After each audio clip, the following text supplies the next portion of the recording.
మీ అందరికీ తెలుసు, సింగరేణి కార్మికులను చూసినా కలిసినా బొగ్గుబాయి మీదకి పోయినా నాకైతే పుట్టింటికి పోయినట్టే ఉంటుంది.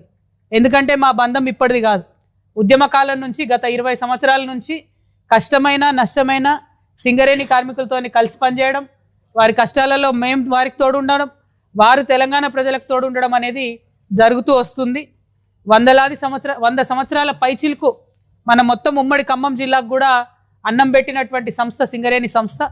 మరి అదేవిధంగా ఉత్తర తెలంగాణలో కూడా వేలాది కుటుంబాలను ఆదుకుంటున్నటువంటి సంస్థ సింగరేణి సంస్థ. మరి అటువంటి సంస్థ బాగుండాలనేటటువంటి ఉద్దేశంతో మేము ఆనాడు పనిచేసినాం, ఇప్పుడు పనిచేస్తున్నాం. రేపటి నాడు కూడా ప్రభుత్వానికి ఇచ్చేటటువంటి సూచనలు సలహాలు ఏమున్నా కూడా సింగరేణి బాగుండాలనే ప్రయత్నం చేస్తూ ఉన్నాం. మొదటిది, సింగరేణిలో ఓపెన్ కాస్ట్ ఉండాలి, మినిమల్ ఉండాలి. దాంతోపాటు అండర్ గ్రౌండ్ మైన్స్ పెద్ద ఎత్తున ఉండాలి. ఎందుకంటే అండర్ గ్రౌండ్ మైన్స్ పెద్ద ఎత్తున వచ్చినప్పుడే ఉద్యోగాలు ఎక్కువ వస్తాయి. కానీ ఓపెన్ కాస్ట్లో తీసేటటువంటి బొగ్గుతోని సంస్థ నష్టపోకుండా లాభాల్లో ఉంటుంది. కాబట్టి ఒక హెల్దీ మిక్స్ రెండు కూడా కలిసి ఒక సమాంతరంగా నడిపించుకుంటూ వెళ్ళాలి. ఓపెన్ కాస్ట్తో వచ్చేటటువంటి పొల్యూషన్ కానీ పర్యావరణానికి జరిగేటటువంటి హానిని కానీ ఎప్పటికప్పుడు సరి చేసుకుంటూ సంస్థ దగ్గర అనేక ప్రాక్టీసెస్ ఉన్నాయి. వాటిని అన్నింటినీ సరిగ్గా ఫాలో అవుతూ ముందుకెళ్లాల్సినటువంటి సందర్భం ఉన్నది. మరి అంతేకాకుండా కార్మికులు ఎవరైతే పనిచేస్తూ ఉన్నారో, అది పర్మనెంట్ కార్మికులైనా కాంట్రాక్ట్ కార్మికులైనా, వారికి రావాల్సినటువంటి అంశాలన్నీ కూడా శ్రద్ధతోని ప్రభుత్వము మేనేజ్మెంటు ఆలోచన చేయాల్సినటువంటి అవసరం కూడా ఉన్నది. ఇవాళ పెద్దలు హెచ్ఎంఎస్ అన్న రియాజ్ అన్న గారు దాదాపు 40-45 సంవత్సరాల నుంచి కూడా కార్మికుల హక్కుల కోసం నిరంతరం పోరాటం చేస్తున్నటువంటి వ్యక్తి. మరి ఇటు బోడ జనార్దన్ అన్న గారు కూడా కార్మిక శాఖ మంత్రిగా పనిచేసి అనుభవం ఉన్నటువంటి వ్యక్తి.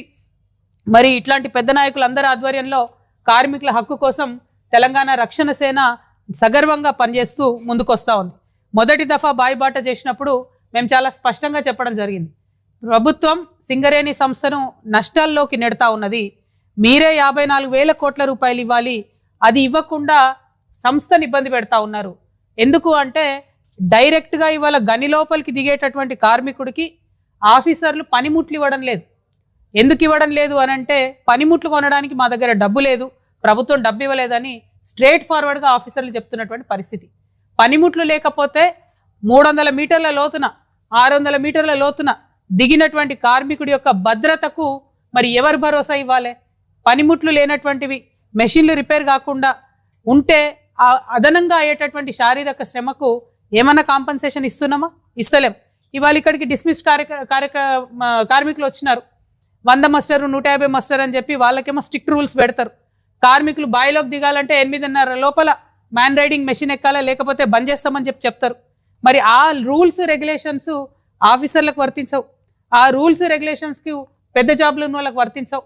మరి 1 విజన్ 1 ఫ్యామిలీ, సింగరేణి ఫ్యామిలీ అని చెప్తారు. కానీ ఇవాళ సింగరేణిలో 2 విజన్స్ ఉన్నాయి, 2 ఫ్యామిలీస్ ఉన్నాయి. ఆఫీసర్లకు ఒక రూలు, కార్మికులకు ఒక రూలు. దీన్ని హెచ్ఎంఎస్ కానీ టీఆర్ఎస్ కానీ ఎట్టి పరిస్థితుల్లో ఒప్పుకోదు. కార్మికుల సంక్షేమం కోసం కట్టుబడి మేము పనిచేస్తూ ఉన్నాం. ఎట్ ద సేమ్ టైం మా విధానం మేము ముందు నుంచి చెప్తూ వచ్చినాం. నిజాం ప్రభు ఉన్నప్పుడు టోటల్ గోదావరి వ్యాలీలో ఉన్న బొగ్గు గనిలన్నీ కూడా సింగరేణి సంస్థకు ఆయన ఇస్తూ ఒప్పందం చేసినాడు. కేవలం కాంగ్రెస్ పార్టీ చేసినటువంటి బొగ్గు స్కామ్ తర్వాత, ఆ 2 ఏళ్ల తర్వాత వేసినటువంటి ఎంక్వైరీలో ఆనాడు అధికారంలోకి వచ్చినటువంటి బీజేపీ ప్రభుత్వం అన్ని బొగ్గు బ్లాక్లను కూడా నేషనలైజ్ చేయడం జరిగింది. దాంట్లో భాగంగా మనకు హక్కుభుక్తంగా మన నిజాం రాజు రాసిచ్చినటువంటి బొగ్గు గనులు కూడా నేషనల్ పూల్లోకి వెళ్ళిపోయినాయి. ఇవాళ సింగరేణి నుండి మరి నేను కిషన్ రెడ్డి గారిని ఛాలెంజ్ చేశాను, మీరు నిజంగా తెలంగాణ బిడ్డ అయితే ఖచ్చితంగా మన తెలంగాణ బొగ్గు గనులు టెండర్ లేకుండా బేషరతుగా సింగరేణికి అప్పగించాలని చెప్పి మేము ఛాలెంజ్ చేసినాం. చేసి 1 నెల రోజులైంది. ఈ లోపలనే ఒక బొగ్గు గని ఇచ్చిర్రు మనకు, తాడిచెర్ల 2 ఇచ్చి ఏదో పెద్ద మనకు ఉపకారం చేసినట్టు మాట్లాడుతాను కిషన్ రెడ్డి గారు. ఇంకా 17 పెండింగ్ ఉన్నాయి. మీరు దయచేసి బొగ్గు మంత్రిగా ఉన్నారు, ఆ 17 గనులు కూడా బేషరతుగా ఇవ్వండి. ఇవాళ మనం కొత్తగూడెంలో ఉన్నాం, మనుగూరులో ఉన్నటువంటి మైన్ 3 ఏళ్ల ఖతమవుతున్నది. దాని పక్కన మరి డిప్ సైడ్లో ఉన్నటువంటి మైన్ మనకు రావాలంటే కిషన్ రెడ్డి గారే సంతకం పెట్టాలి. మనకి ఇవాళ బయ్యారంలో ఉన్నది మైను, దాన్ని ఇంతవరకు ఓపెన్ చేయలేదు. గుండాలలో ఉన్నది పెద్ద మైను, సూపర్ ఏ క్లాస్ బొగ్గున్నది, ఇంతవరకు దాన్ని ఓపెన్ చేయలేదు. ఇవాళ ఇల్లందులో కూడా అదే పరిస్థితి. ఇవాళ కొత్తగూడెం భద్రాద్రి జిల్లాలో ఉన్న కొత్తగూడెం కానీ, అశరావుపేట కానీ, పినపాక కానీ, భద్రాచలం కానీ, ఈ అన్ని నియోజకవర్గాలకు సంబంధించి సింగరేణి అన్నం పెట్టేటటువంటి పరిస్థితి ఉన్నది. కానీ కేవలం భారతీయ జనతా పార్టీ చేస్తున్నటువంటి నిర్లక్ష్య వైఖరితోని, వాళ్ళు మనకు బొగ్గు గనులు ఇవ్వకపోవడంతో సత్తుపల్లి కావచ్చు అదే పరిస్థితి ఉన్నది. సో నేను ఇవాళ డిమాండ్ చేస్తూ ఉన్నాను కిషన్ రెడ్డి గారిని, ఒక్కటిచ్చి మీరేం గొప్పతనం చేస్తలేరు. మిగతా 17 పెండింగ్ ఏవైతే ఉన్నాయో ఆ మైన్స్ కూడా వితౌట్ ఆక్షన్ బేషరతుగా డైరెక్ట్గా సింగరేణికి అప్పచెప్పాలి. రెండవది, తెలంగాణ రక్షణ సేన మా యొక్క విధానం ఏంటంటే సింగరేణికి వచ్చినటువంటి గన్లను ఓపెన్ కాస్ట్ కూడా సింగరేణే చేయాలి యాజమాన్యం. దాంతో ఏం అడ్వాంటేజ్ అవుతుందంటే ఒక్కొక్క ఓసీల దాదాపు 2 నుంచి 2,500 మందికి పర్మనెంట్ ఎంప్లాయ్మెంట్ వస్తుంది, మంచి జాబ్స్ వస్తాయి. అదే ఓపెన్ కాస్ట్ నువ్వు ప్రైవేట్ వాళ్ళకి ఇస్తే ఏ ఒరిస్సా నుంచో ఏ బీహార్ నుంచో తీసుకొని వచ్చుకుంటారు, కాంట్రాక్ట్ ఎంప్లాయీస్ని తీసుకొని వస్తారు. వాళ్ళకు కూడా కనీసం మానవ హక్కులు లేనటువంటి పరిస్థితి ఉంటుంది, మన పిల్లలకు ఉద్యోగాలు ఇవ్వలేని పరిస్థితి ఉంటుంది.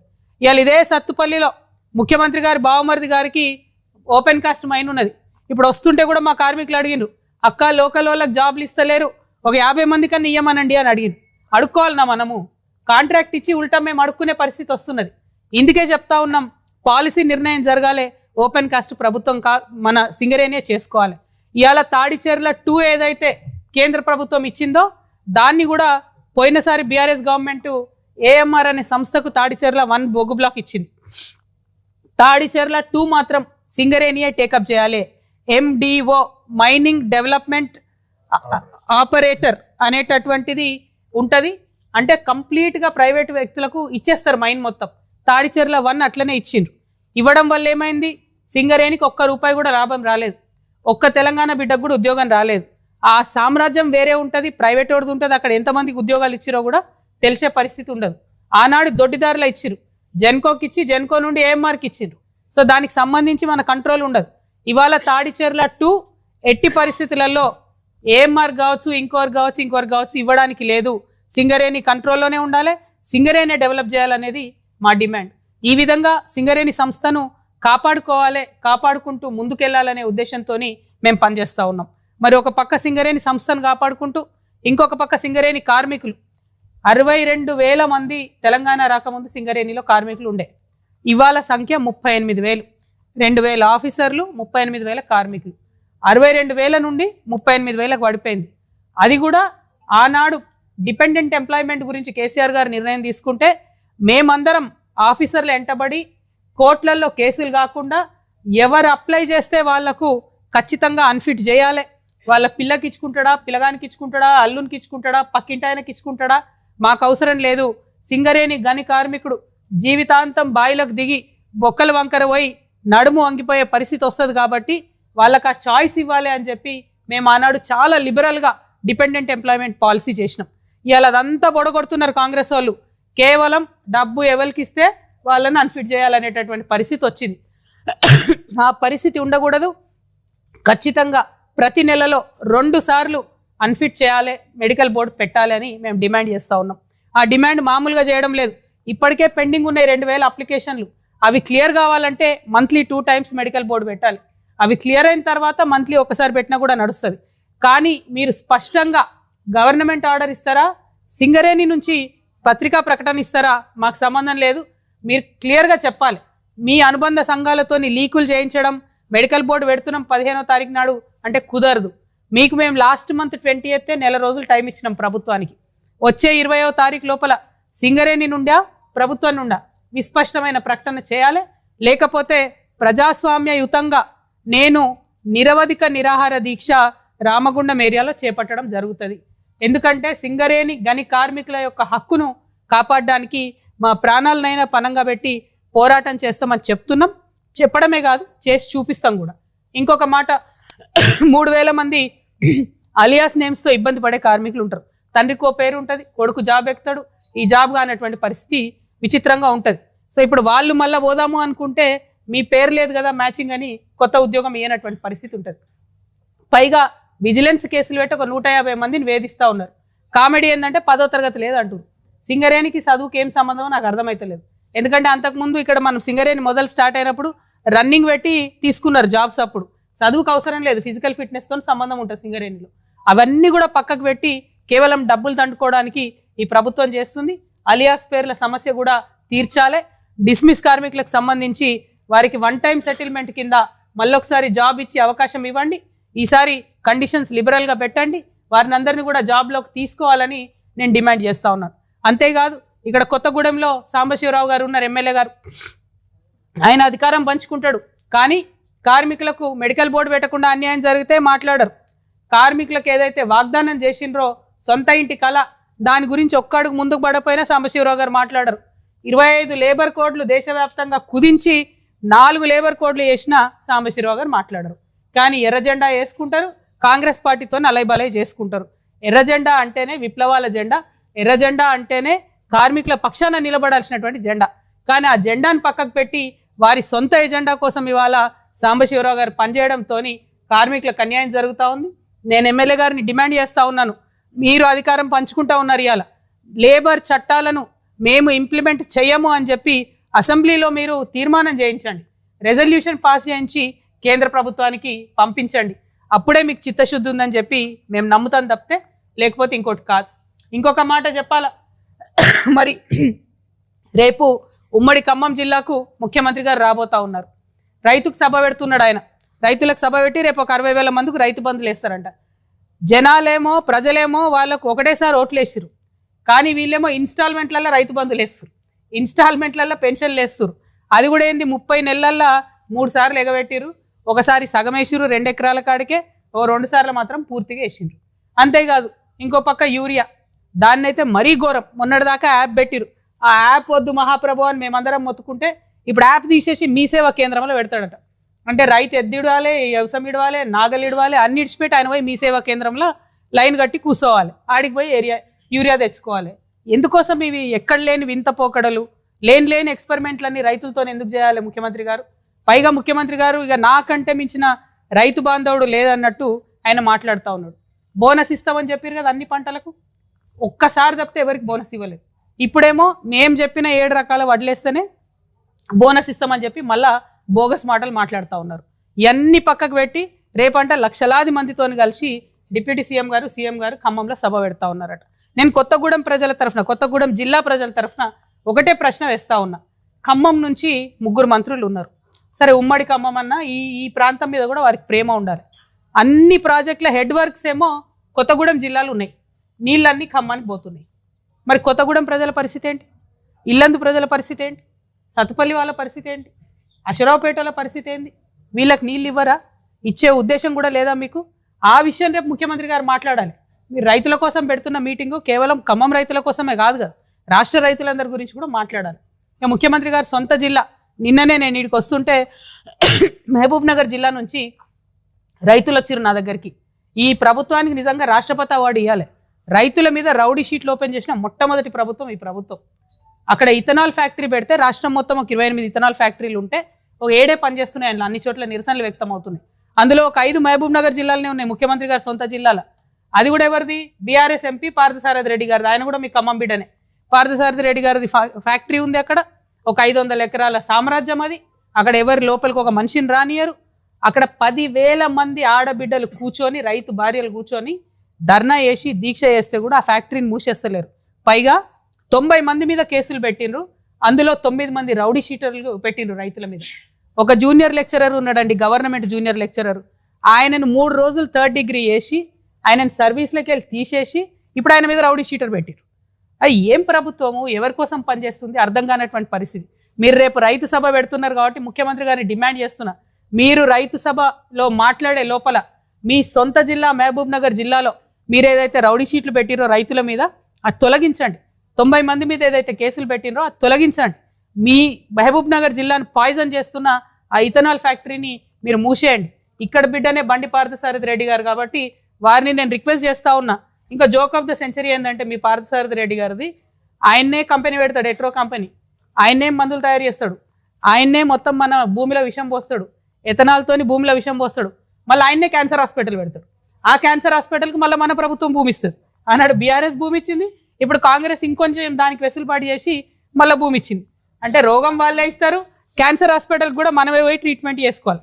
ఎందుకు ఈ మాట చెప్తా ఉన్నా అంటే, ఒక బాధ్యత గల ప్రజాప్రతినిధులుగా ఉన్నటువంటి ఎంపీ గారైనా, బాధ్యత గల స్థానంలో ఉన్నటువంటి ముఖ్యమంత్రి గారైనా రైతు రైతు రైతు అని మాటలు చెప్పడం కాదు, నిజంగా రైతుకి ఏది మంచిదో అది చేయండి దయచేసి.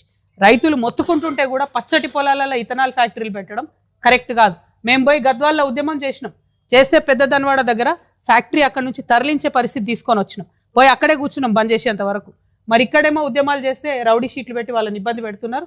ఆ రైతులందరి పట్ల చిత్తనూరు ఇథనాల్ ఫ్యాక్టరీ అంటారు దాన్ని, ఆ రైతులందరి పక్షాన కూడా తెలంగాణ రక్షణ సమితి అండగా నిలబడి ఉంటుందని చెప్పి మీకు తెలియజేస్తా ఉన్నా.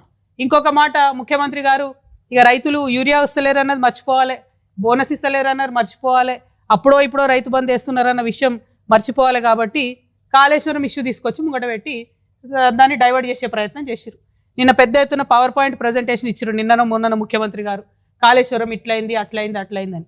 నిజంగా కూడా నేను ఇవాళ కూడా చెప్తున్నా, సాధికారికంగా చెప్తా ఉన్నా, మన ముఖ్యమంత్రి గారికి ఆఫీసర్లు చెప్పింది చెప్తారు తప్పితే నీటి మీద అవగాహన ఉన్నట్టు నాకు అనిపిస్తలేదు. ఎస్, నేను ఛాలెంజ్ చేసి అవును, ఇవాళ ఇరిగేషన్ మంత్రి గారు మాట్లాడతారా, ముఖ్యమంత్రి గారు మాట్లాడతారా?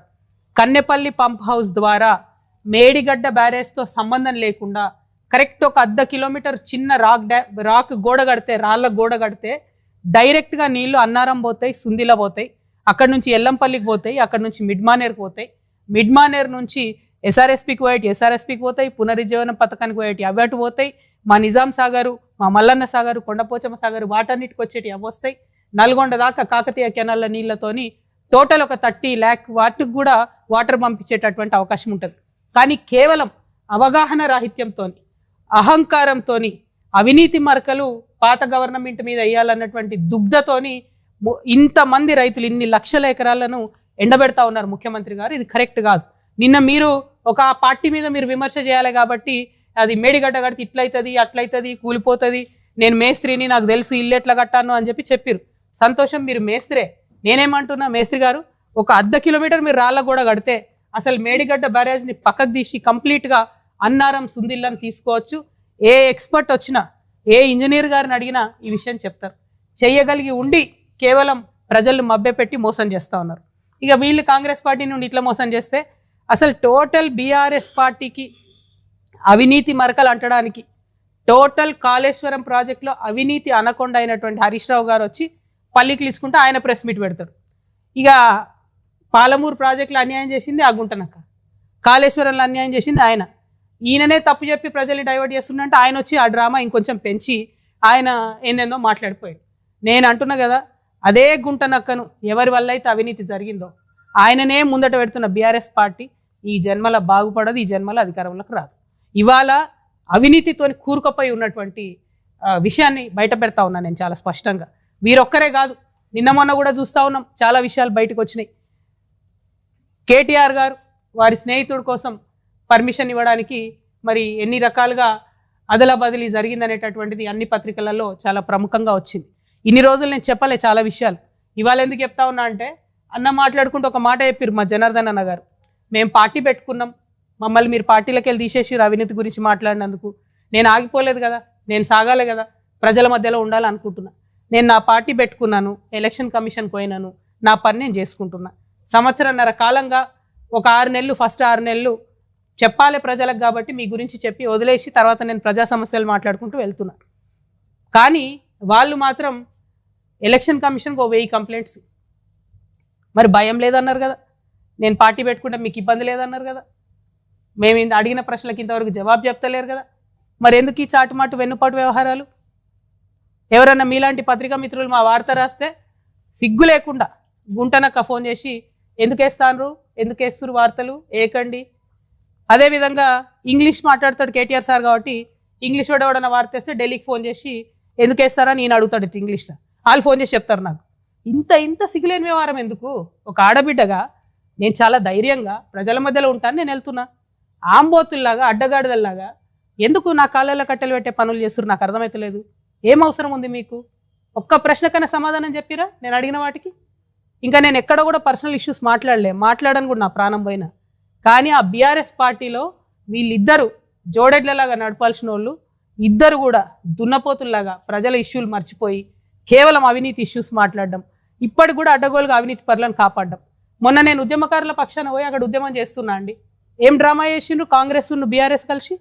అంటే మీకు ఆ పూటకు నన్ను ఆపడానికి, ఉద్యమకారుల వార్తలు రాకుండా ఉండడానికి అయితే కాంగ్రెస్తో జత కడతాడు, అయితే బీజేపీతో జత కడతారు.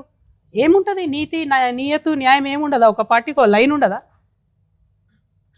ఏంటది డైరెక్షన్లెస్గా పోయి అక్కడ డ్రామా. ఆయన గుంటనక్క కింద పడ్డాడట, ఈయన పోయి ఆయనను పరామర్శించిండట.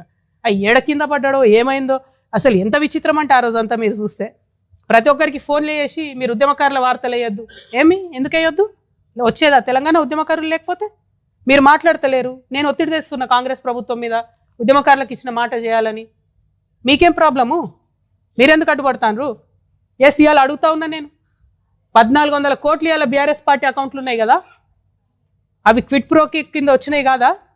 అవినీతి సొమ్ము కాదా? ఆంధ్ర కాంట్రాక్టర్లు ఇచ్చినాయి కాదా? పంచండి. అవినీతి సొమ్ము అంతా కూడా అమరవీరుల కుటుంబాలకు పంచండి. కుటుంబానికి ₹1 పంచండి. రండి, పంచిన తర్వాత అప్పుడు గ్రౌండ్లకు రండి, నాతో సమానంగా ప్రజల మధ్యలోకి వచ్చి నిలబడండి. ఇలా ఒంటరిగా నేను పోరాటం చేస్తుంటే మీరందరూ డబ్బులు పెట్టుకొని వచ్చినటువంటి అనేకమైనటువంటి అవినీతితో వచ్చినటువంటి అనేకమైన అంశాలను పెట్టుకొని నన్ను ఇబ్బంది పెడతారేంది? నిన్నగాక మొన్న కేటీఆర్ గారు ఒక పేపర్ కొన్నారు 128 కోట్లో, దాదాపుగా అంతే 188, 188 కోట్లతోని పయనీర్ అని ఇంగ్లీష్ పేపర్ కొన్నాడు ఆయన. అంటే ఇక తెలుగులో ఆడిన అబద్ధాలు జాడదు అన్నట్టు ఇప్పుడు ఇంగ్లీష్లో కూడా అబద్ధాలు ఆడతారు అన్నట్టు. I'm appealing to everybody, Pioneer paper is now been bought by BRS. So please don't trust that paper. Whatever comes in Pioneer is BRS's view. ఏంది ఇది? పత్రికలు కొంటాం, యూట్యూబ్ ఛానల్ కొంటాం. ప్రజాబలం ఉండాలి, గుండె ధైర్యం ఉండాలి, ధనబలం ఉంటే ప్రదర్శించుకోండి అవసరమైన కాడ. మొన్న ఇక్కడికి వస్తే కూడా ఫ్లైట్లో వచ్చిపోయారేమో కదా, హెలికాప్టర్లలో. వచ్చిపోండి, మేము సామాన్యులం, మేము కార్లలో పోతున్నాం. పాయింట్ అది కాదు. పాయింట్ ఏంటంటే ప్రజల మీద, ప్రజా సమస్యల మీద పోటీ పెట్టుకోండి మాతో. మా కాళ్ళల్లో కట్టెలు పెడితే ఏమొస్తుంది? వెనకంగా పోయి ఎప్పటికన్నా మాతోనే వచ్చి చేరుతుంది. చెప్తా ఉన్నాయాల నా కంఠంలో ప్రాణం ఉన్నంత వరకు, నా కంఠంలో ప్రాణం ఉన్నంత వరకు మళ్ళా బీఆర్ఎస్ పార్టీతో చేరేదే లేదు, జత కట్టేదే లేదు, జత కట్టేదే లేదు.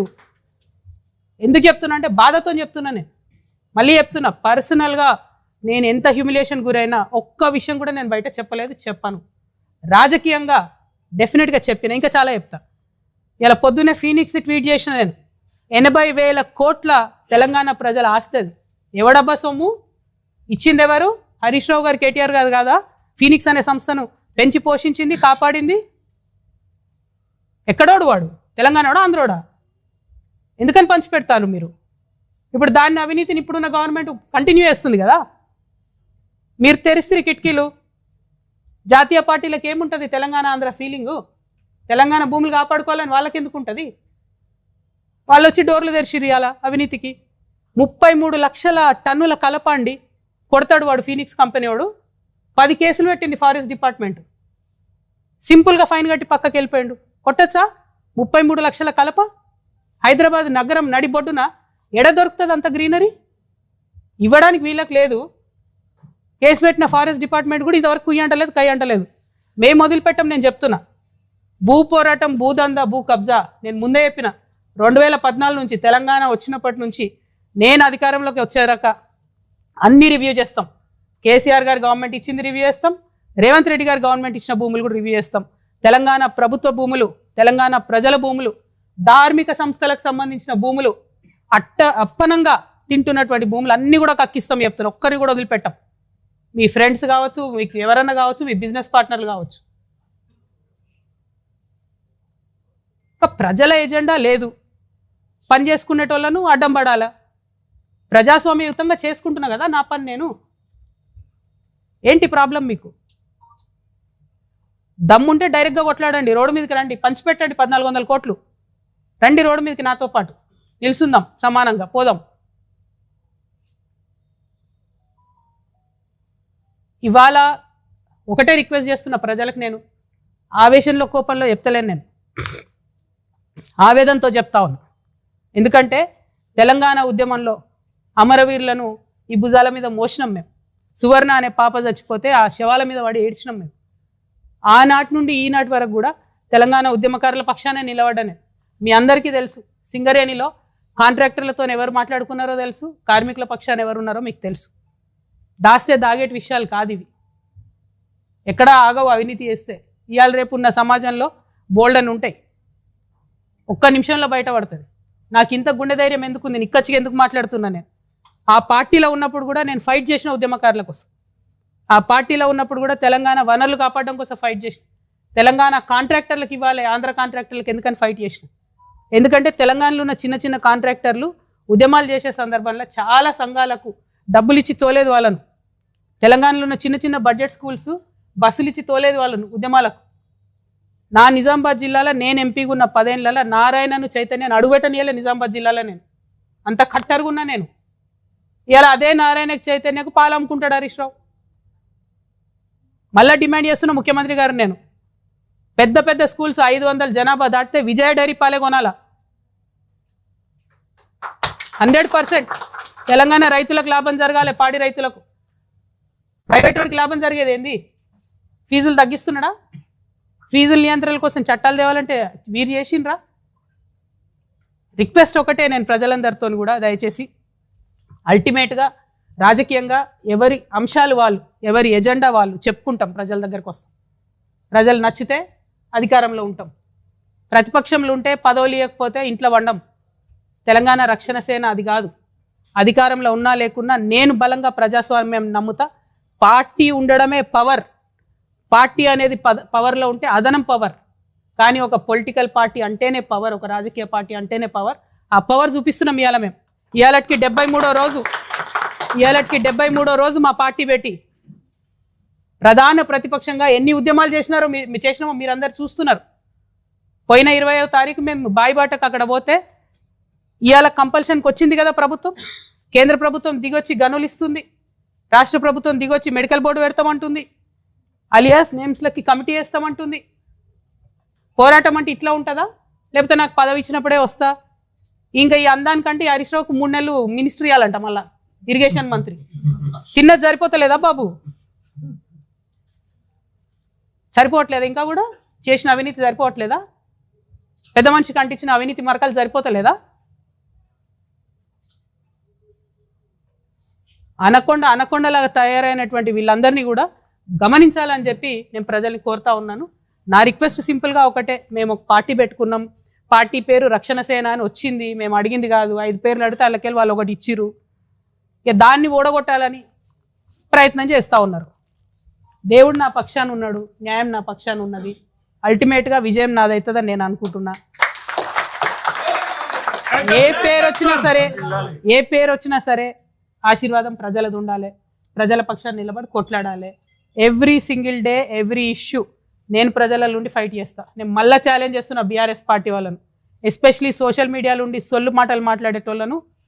తల్లి చెల్లె అనే విషయం కూడా, ఇంగితం కూడా మర్చిపోయి అడ్డమైన కూతలు సోషల్ మీడియాలో కూర్చోవాలని చెప్తున్నా. దమ్ముంటే ముఖం చూపించి మాట్లాడండి.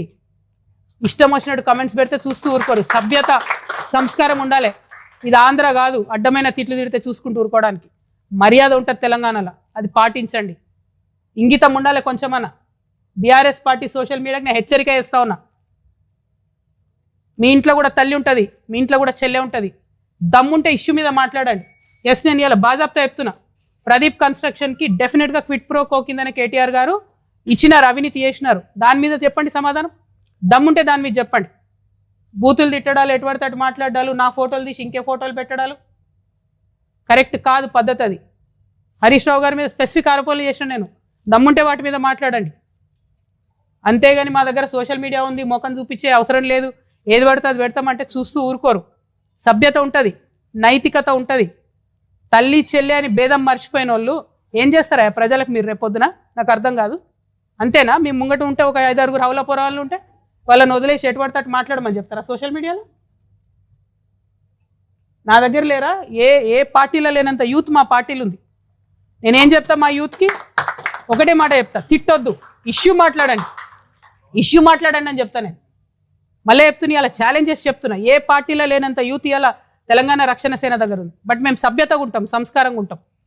హెచ్చరిక చేస్తా ఉన్న బీఆర్ఎస్ సోషల్ మీడియాకు, కాళ్ళు ఇరగొడతాం బిడ్డ చెప్తున్నా. మీరు అందరు ఎవరో తెలుసు మాకు. లైన్ దాటొద్దు, విమర్శించండి, నో ప్రాబ్లం. దమ్ము గుండె ధైర్యంతో విమర్శించండి. కానీ బూతులు తిడతామంటే చూస్తూ ఊరుకోము, కాళ్ళు ఇరగట్టి చేతిలో పెడతాం చెప్తున్నా. Thank you. క్షమించాలి, కొత్తగూడెంలో ఆవేశం ఎక్కువ వచ్చింది. ఈ నేల అట్లాంటిది, ఈ పాల్వంచకు రాగానే బ్లడ్ బాయిల్ అవుతుంది కాబట్టి కొంచెం చాలా ఆవేశంగా మాట్లాడినా.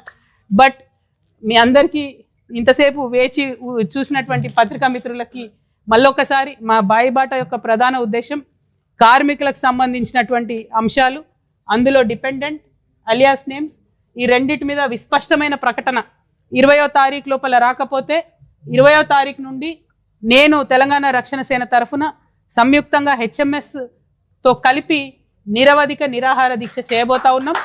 ఎన్ని రోజులైనా సరే స్పష్టమైన ప్రకటన ప్రభుత్వం నుంచి వచ్చేంత వరకు కూడా దీక్ష విరమించకుండా పనిచేస్తామని తెలియజేస్తూ మీ అందరి దగ్గర సెలవు తీసుకుంటున్నా. Thank you. జై తెలంగాణ, జై తెలంగాణ, జై టిఆర్ఎస్. అంటే ఇప్పుడు మీరు ఉదాహరణకు బీఆర్ఎస్ పార్టీయే తీసుకోండి. మొదలు బస్సు రైతునాగలు వచ్చింది, తర్వాత బస్సు వచ్చింది, లాస్ట్ కారు వచ్చింది. ఏ పార్టీకైనా ఉత్తర ప్రత్యుత్తరాలు జరుగుతూనే ఉంటాయి. అట్లా మా పార్టీతో కూడా జరుపుతా ఉన్నాం. సో మేము దాన్ని లీగల్గా ఇస్తా ఉన్నాం, అది వేరు. కానీ కక్ష పెట్టుకొని ఒక 1000 మందితో అప్లికేషన్లు ఇప్పించి ఒక 2 ఎంపీలను పంపించి వాళ్ళతో బెదిరింపజేసేటటువంటి ప్రయత్నాలు ఇవన్నీ చేసినారని మాకు తెలిసింది. మేము అడిగేది ఏంటంటే అసలు మాతోని సంబంధమే లేదు, మేమంటే భయమే లేదు, మీరు అడిగే ప్రశ్నలకు సమాధానం చెప్పే అవసరం లేదు అన్నోళ్ళు ఎందుకు 1000 మందితో కంప్లైంట్ ఇప్పించాలి? ఆ భయం ఎందుకు? అదొకటే అడుగుతా ఉన్నాను. ఆ వెన్నుపోటు రాజకీయాలు ఎందుకు? స్ట్రేట్ ఫార్వర్డ్ చేయొచ్చు కదా ఏదున్నా కూడా. That is all we're saying. But with election commission our legal team is speaking, paperwork is there, ఉత్తర ప్రత్యుత్తరాలు జరుగుతున్నాయి, అది కంటిన్యూ చేస్తాం. థ్యాంక్ యూ అన్న, థ్యాంక్ యూ.